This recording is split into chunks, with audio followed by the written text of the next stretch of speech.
Example 9. Solve the following transportation problem by finding initial basic feasible solution using column minima method. Now इस question में हमने ध्यान रखना है, हमें मिनिमम अवेलेबिलिटी और मिनिमम रिक्वायरमेंट गिवन है। तो हम चेक करेंगे हमारी जो ट्रांसपोर्टेशन प्रॉब्लम है वो बैलेंस्ड है या नहीं। देन AI को ऐड किया, 30 plus 40 70, 70 plus 60 is 130। Summation BJ is equal to 20 plus 20 40, 40 plus 30 70, 70 plus 30 100। तो हमारी transportation problem is unbalanced. So summation AI greater than summation BJ। We add a dummy column because हमारी जो BJ है वो क्या है, लेस देन है, तो हम कॉलम को ऐड करेंगे। तो हमारा क्या आएगा, B5 is equal to 30 minus 100 is equal to 30। Now यहाँ पे हम लिख देंगे 30, बट इस क्वेश्चन में हमें ध्यान क्या रखना है, हमारे पास क्या लेनी है, मिनिमम रिक्वायरमेंट।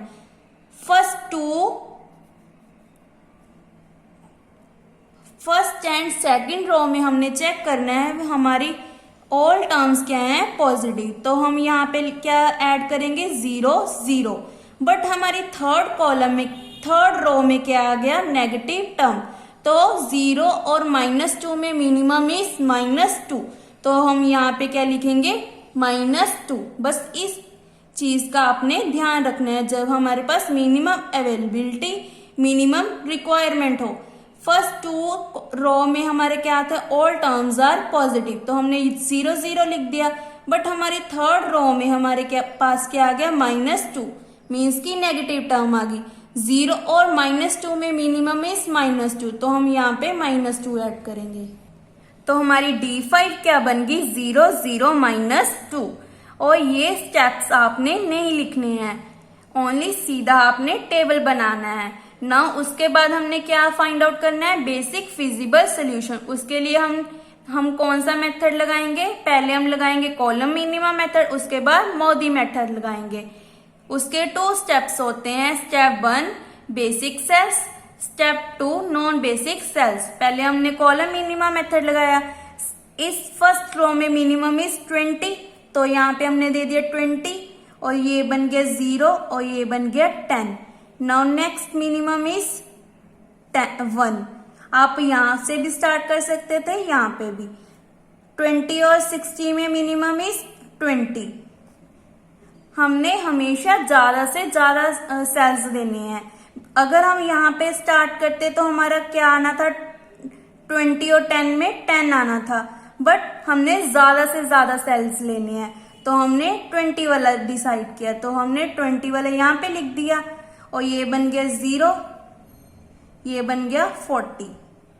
नाउ हमारी D2 भी फिनिश होगी। नाउ इसमें मिनिमम इज 2,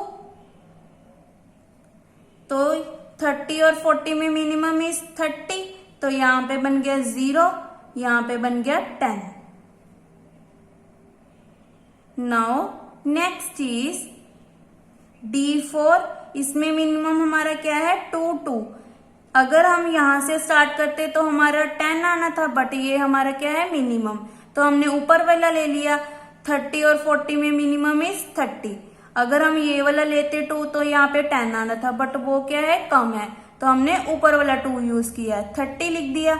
ये बन गया 0 और ये बन गया 10। नाउ ये भी फिनिश। D5 में हमने यहाँ पे 0 लिख दिया, ये बन गया 20, देन ये बन गया 0। फिर हमने यहाँ पे 10 दे दिया, ये बन गया 0 और ये बन गया 10। 10 10 इक्वल आ गए, तो हमने यहाँ पे 10 दे दिया। नाउ मॉडिफाई मेथड लगा दिया। पहले हम बेसिक सेल्स लगाएंगे। Step 1 basic cells. Basic cells कौन से हैं, U1 plus V1 is equal to 2, U1 plus V5 is equal to 0, U2 plus V4 is equal to 2, U2 plus V5 is equal to 0, U3 plus V2 is equal to 1, U3 plus V3 equal to -2, U3 plus V5 is equal to -2, U3 equal to 0। ऐसे UI और VJ की value आ गई, यहाँ पे हमने put कर दी 2 2 0, VJ is equal to 0 1 -2 0 -2। Now next step में हमने नॉन बेसिक सेल्स लगा दिए। 2 -2, सॉरी हमारा पहले ये वाला है 2 + 1 -1 is 2, then delta 13 is equal to -3, delta 14 -2, ऐसे हमने सभी फाइंड आउट कर ले। Most positive term is delta 12, तो हम डेल्टा 12 से स्टार्ट करेंगे। ये वाला टेबल आपने यहाँ पे बनाना है, इस टेबल के इसके नीचे। देन हम कहाँ से स्टार्ट करेंगे, 1 2 से, तो यहां से स्टार्ट किया 0 0 to 20 20 to 10 10 to 10, plus minus theta find out करने के लिए माइनस वाला, 10 और 20 में मिनिमम इज 10, तो हमने 10 लिख लिया। 10 को ही ऐड करेंगे और माइनस करेंगे। 0 + 10 इज 10, 20 - 10 इज 10, 10 - 10 0, 10 + 10 20, तो हमारा न्यू टेबल ये बन गया। फिर से हमने बेसिक सेल्स लगा लिए, उसके साथ हमारे UI और VJ की वैल्यूज आ गई। यहाँ पे हमने पुट कर दी 0 to 0, VJ 2 1 -2 0 -2। स्टेप 2 क्या है हमारा, non basic cells. Non basic cell कौन सा है हमारा, delta 13, 0 -2 + 3 is equal to 1, sorry 0 -2 - 3 is equal to -5।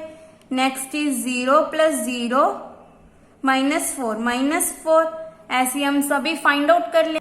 Then so all delta ij less than equal to 0, so optimality is declared.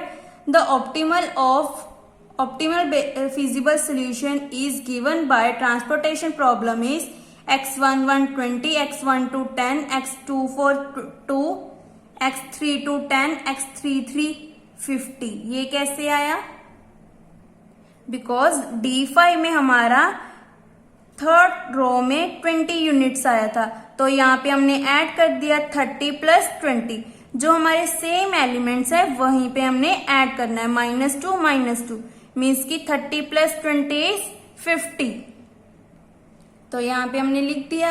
Now x25 is equal to 10, z minimum is equal to 40 + 10 + 60 + 10 -2 × 50 is equal to 20। Also there is a storage of 10 units of storage S2 and oversupply of 20 units at destination D3 by a storage S3। Last line का मतलब क्या है, जो हमारे पास 10 units हैं वो किसकी हैं, स्टोरेज S2 की, और जो 20 यूनिट्स हैं वो हमारी स्टोरेज हैं S3 की। ओवर सप्लाई कितनी है हमारे पास, 10 यूनिट्स एंड 20 यूनिट्स, और Z मिनिमम की वैल्यू कितनी आई है हमारे पास, 20। इसी के साथ हमारी एग्जाम्पल 9 फिनिश होती है। अगर आपको इस एग्जाम्पल में डाउट हो तो आप मुझे कमेंट करके पूछ सकते हो। Thank you.